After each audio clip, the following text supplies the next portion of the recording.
You're listening to the Multifamily Marketwatch for Washington State. Apartment owners who need to know, trust HFO, the leading source for multifamily industry news around the state, from Puget Sound to the Tri-Cities. Welcome back to HFO Multifamily Market Watch for Washington State. I'm your host, Aaron Kirk Douglas. This Multifamily Market Watch is co-sponsored by Gantry Inc., the nation's largest independent mortgage broker, and by J.R. Johnson, experts in multifamily restoration and repair work. ApartmentList.com reports that national rent growth has taken a turn, and we're now seeing negative year-over-year growth for the first time since the early stages of the pandemic. But here's the silver lining. Rents are slowly creeping up with a 0.3% bump in July. And while we're on numbers, a significant point of discussion has been the vacancy index, which has reached 7.3%, surpassing even the peak from COVID times. With an impressive number of multifamily apartment units under construction that will barely dent the ongoing housing shortage, there will be ample opportunities ahead for property owners. Diving into specific markets and keeping our focus on Seattle and Portland, the stats show they, along with San Francisco, are experiencing slower year-over-year growth.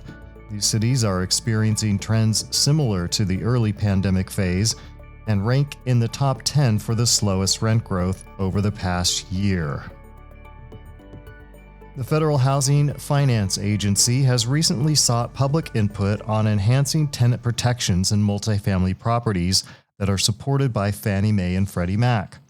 While the finance agency emphasizes its responsibility to address tenant challenges, especially in underserved communities, lenders are expressing concerns. The Mortgage Bankers Association and the Credit Union National Association have both signaled worries about new mandates, suggesting they might discourage participation in the agency's programs, which would impact the multifamily market's liquidity. They further warn against national rent control in light of the complex layer of state and local tenant protection laws that already exist. RealPage reports that seasonally adjusted annual rates for multifamily permitting and starts have declined month over month and year over year as of June, based on data from the U.S. Census Bureau.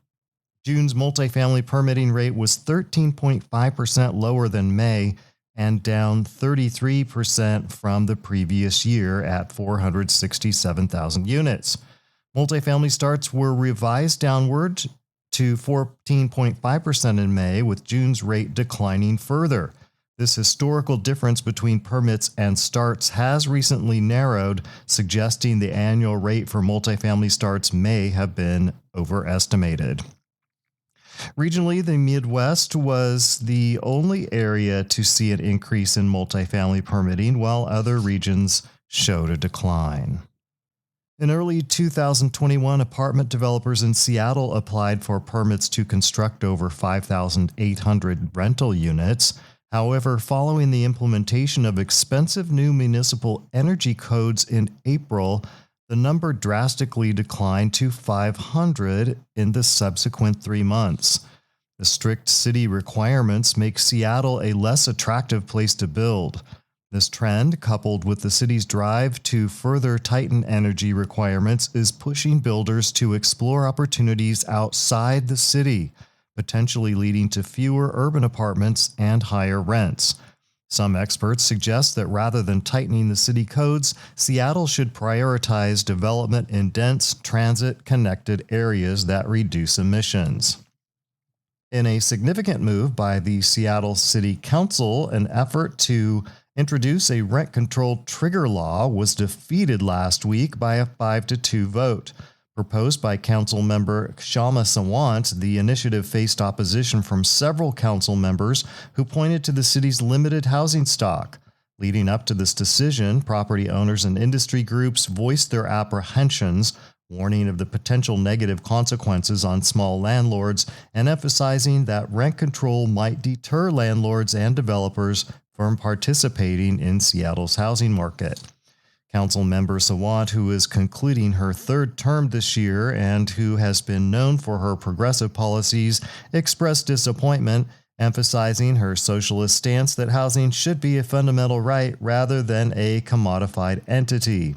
Despite this setback, she remains optimistic about her future efforts and plans to advocate for working-class voters through her new organization, Workers Strike Back.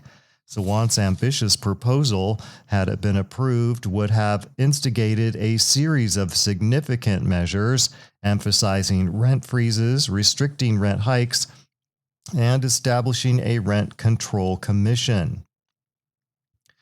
Meanwhile, in Bellevue, rising housing costs and increasing area median income have made it challenging for many professionals, including teachers and first responders, to live near their workplaces. With the city's adjusted median income of nearly $103,000, the Bellevue's median affordable rental cost is $3,400 per month.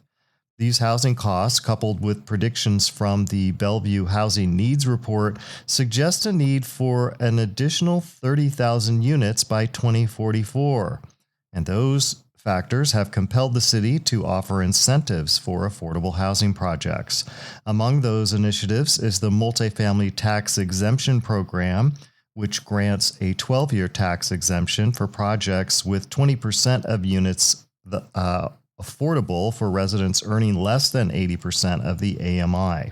Since its expansion in June of 2021, this tax exemption program has significantly boosted affordable housing development, resulting in hundreds of affordable units in the production pipeline. Unfortunately, Bellevue's approach to affordable housing is relatively unique in the Puget Sound region.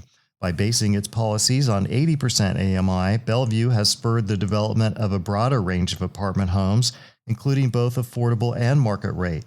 Kevin Wallace, president of Wallace Properties, attributes the success of his 466-unit high-rise mixed-use complex to the tax exemption program, which has made such developments more viable. In addition to the tax exemption program, Bellevue has implemented measures like reducing permit fees, simplifying parking requirements, and facilitating micro-unit construction. Bellevue is on track to meet its goal set in 2017 of creating 2,500 affordable units by 2027, with significant contributions from partnerships with major employers like Amazon, Microsoft, and Sound Transit.